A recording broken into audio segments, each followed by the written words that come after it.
Buenas tardes, pasantes de Centroamérica y Chile. Bienvenidos a esta instancia de formación con el tema que hoy día vamos a desarrollar, que tiene que ver con nuestra investigación, ¿cierto? Vamos a recoger cómo observar y algún apoyo que podamos levantar para potenciar este proceso. Bien, a continuación vamos a tratar el tema de la observación. Una de las actividades más relevantes que van a realizar ustedes como pasantes es la observación. La observación dirigida, rigurosa y de carácter más científico, que les permita levantar información relevante de esta realidad observada y vincularla con su propia realidad. ¿Qué es lo que vamos a observar?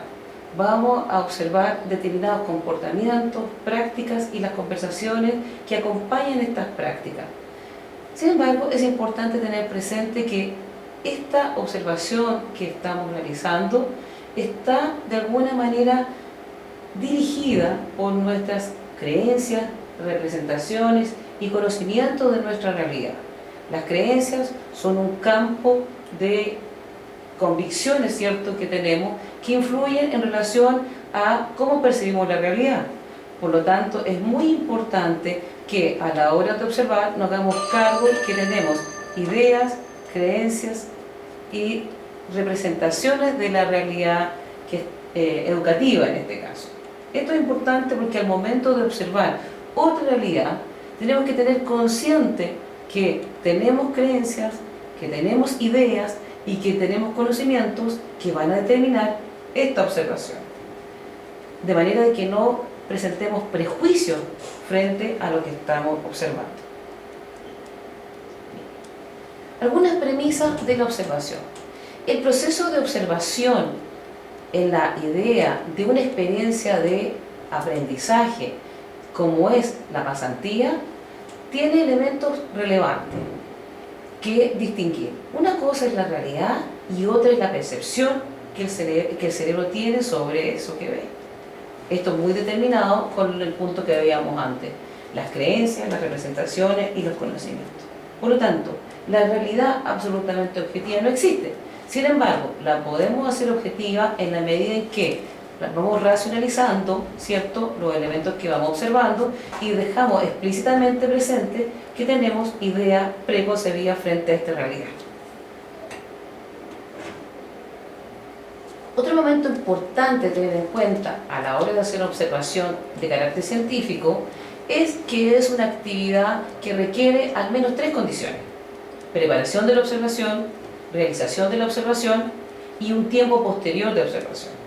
La preparación de la información es un elemento muy relevante. Aquí tiene que ver cómo vamos a preparar, ¿cierto?, esta actividad vinculada, ¿cierto?, con un elemento previo. Nosotros estamos en esta pasantía con un paraguas teórico, ¿cierto?, que son las categorías, ¿cierto?, de liderazgo del ITU.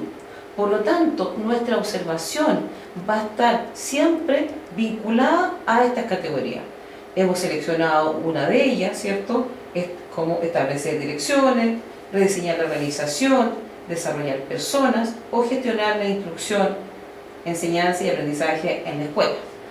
Ustedes han elegido algunas de estas categorías y para ello tenemos que levantar preguntas, ¿cierto?, que nos permitan observar la realidad, esta nueva realidad, ¿cierto?, en Canadá, que posteriormente podamos vincular con nuestra propia realidad escolar. Por lo tanto, la preparación de la observación es un momento relevante que requiere tiempo, que requiere análisis, que requiere reflexión para distinguir qué es lo que yo quiero observar, qué es lo que necesito observar para responder a mi inquietudes como observador y como un docente investigador. Una vez que he establecido estas preguntas, ¿cierto?, he podido establecer cuáles son los hitos que voy a hacer en la observación, voy a la observación directamente. Y para ello la observación requiere de instrumentos, que posteriormente vamos a ver. Y por último, una vez realizada la preparación y posteriormente la observación, viene un tiempo muy importante, que es la reflexión, ¿cierto?, de toda esta observación, un tiempo de análisis y reflexión. Tenemos que tener presente algunos principios de la observación de carácter científico. Primero, esta observación tiene un propósito, un para qué.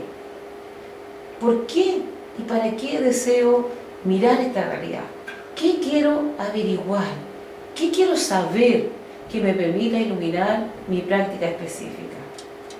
Por tanto, debe ser planificada. Nunca observar sin una pregunta, ¿cierto? Nunca observar sin una inquietud que alimente esa observación, porque va a perder el foco y la verdad va a perder el sentido más profundo que tiene esta actividad, ¿cierto?, científica.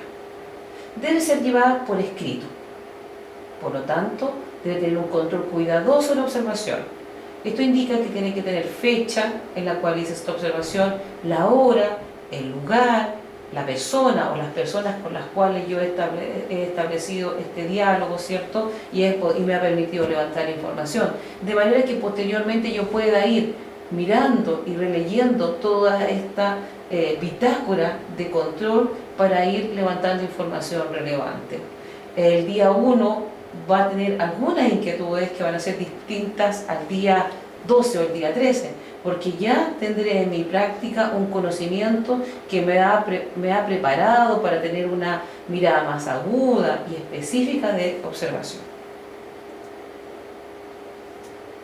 Importante saber que cuando somos observadores científicos, como pasantes, ¿cierto?, tenemos que observar elementos fundamentales, características significativas de la realidad que estamos observando. Alternar las observaciones con sesiones de reflexión y redacción de lo que hemos observado. Esto es muy importante. Como tenemos una pregunta previa, tenemos definido qué es lo que queremos observar y para qué, en la observación misma tenemos que fijar nuestra atención a elementos relevantes vinculados con estas preguntas. Pero también es importante establecer reflexiones.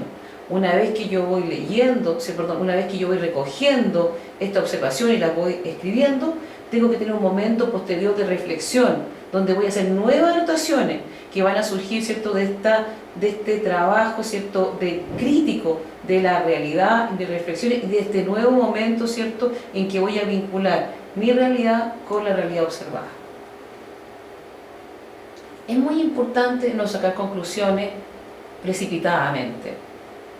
Démonos tiempo para esta actividad. Esperemos hasta un proceso más avanzado en el cual podamos triangular información relevante que nos permita sacar conclusiones más rigurosas y más vinculadas a nuestra pregunta de investigación y al análisis. También es importante depurar la información que hemos ido recogiendo.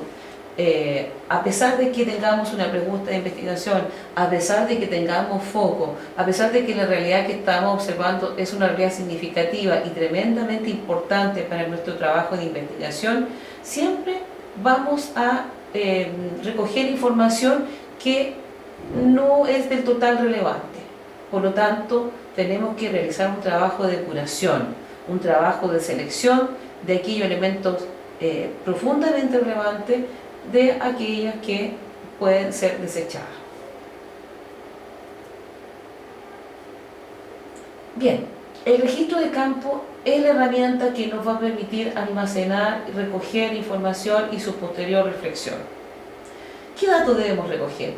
Toda aquella información relacionada con el tema escogido, en este caso con las categorías de liderazgo efectivo de LEAD, ¿cierto?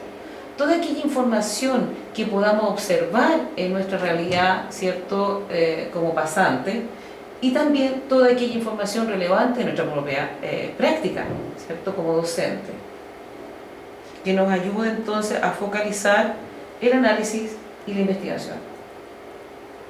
Algunas técnicas que nos permiten recoger datos. Notas de campo. Todos ustedes tienen una bitácora. La bitácora les va a permitir entonces desarrollar estas notas de campo. en forma diaria, en la cual ustedes van a ir también incorporando sus reflexiones y sus anotaciones en relación a las personas con las cuales han podido establecer diálogo, a las situaciones que ustedes han podido observar, pero también la reflexión personal respecto a aquello que están observando. Otra herramienta son los diarios con anécdotas. Ustedes también van a levantar algunas anécdotas que les va a tocar vivir, ¿cierto?, en esta experiencia de pasantía. Importante que ustedes las recojan, las incorporen y posteriormente las analicen, ¿cierto?, qué relación tienen con esta pregunta de investigación que ustedes han levantado, con esta necesidad que ustedes tienen de recoger información para su posterior análisis y vinculación con su práctica para enriquecerla y mejorar. También tenemos fotografía. No podemos fotografiar todo, nos va a parecer que muchos de los espacios y las experiencias que están en nuestro alrededor son tremendamente significativas. Es importante que aquí agudicemos nuestros criterios, ¿cierto?, en relación a el problema de investigar, en relación a nuestra motivación de investigación, de manera que podamos acotar el material audiovisual a esa realidad. Por lo tanto, las grabaciones recogen este mismo criterio. No podemos grabar todo lo que sucede a nuestro alrededor como pasante, sino que aquello que nos parece realmente relevante para nuestra investigación. Importante es el control de los datos como una medida de orden. Mantener los datos en orden en un diario o en una bitácora con fechas, actores, sucesos y las reflexiones que surgen a partir de la observación. Esto para todos los instrumentos de registro de datos. Si sacamos fotografías, es importante chequear la fecha y el lugar en que hemos hecho esta fotografía. Al mismo con las grabaciones y lo mismo con si hemos hecho encuestas, si hemos hecho focus u otra instancia de registro de información. Y por último, es muy importante un proceso que vamos a llevar a cabo, que vamos a desarrollar al finalizar nuestro proceso de recogida de información, que es la triangulación de la información. ¿Qué significa triangular la información? Significa que vamos a establecer relaciones entre las distintas técnicas que hemos usado para recoger información. Un ejemplo, hemos recogido notas de campo, hemos recogido y hecho algunas fotografías, pero también hemos hecho algunas entrevistas, bueno, en relación, por supuesto, a nuestra investigación y a nuestra inquietud, ¿cierto?, de investigación y motivo de pasantía. Bueno, vamos a establecer qué relación existe entre la información que hemos recogido de campo, entre las fotografías y las entrevistas que hemos hecho a los distintos actores. Y una vez que hemos establecido las relaciones que hay entre estas distintas herramientas, vamos a sacar conclusiones que nos ayuden, ¿cierto?, a mirar esta práctica en relación con nuestra práctica directa. Y por último, las evidencias. Una vez que hemos hecho esta triangulación de la información que hemos recogido en nuestro proceso de observación, vamos a tener conclusiones, ¿cierto? Y estas conclusiones tenemos que fundamentarlas con evidencia. Por tanto, son los medios de verificación de la información requerida para contrastar los hechos. Los medios de verificación deben ser fuentes apreciables y confiables de obtención de información y pueden referirse a documentos de registros e informes, actas de reuniones o encuentros, resultados de encuestas, cuestionarios y otros similares, y resultados de prueba. Bien, como decía antes, nuestras evidencias van a ser todos aquellos elementos que ustedes han recogido y que posteriormente puedan traducir en informes, puedan traducir, ¿cierto?, en un portafolio o en una carpeta en que están actas de reuniones o de encuentros, en resultados de cuestionarios o algún instrumento similar, y si es que han aplicado algún instrumento. Bien, esperando que esta brevísima experiencia pedagógica de levantamiento de información les sea útil, me despido de ustedes y espero encontrarlos en otro momento. Hasta luego, que estén muy bien.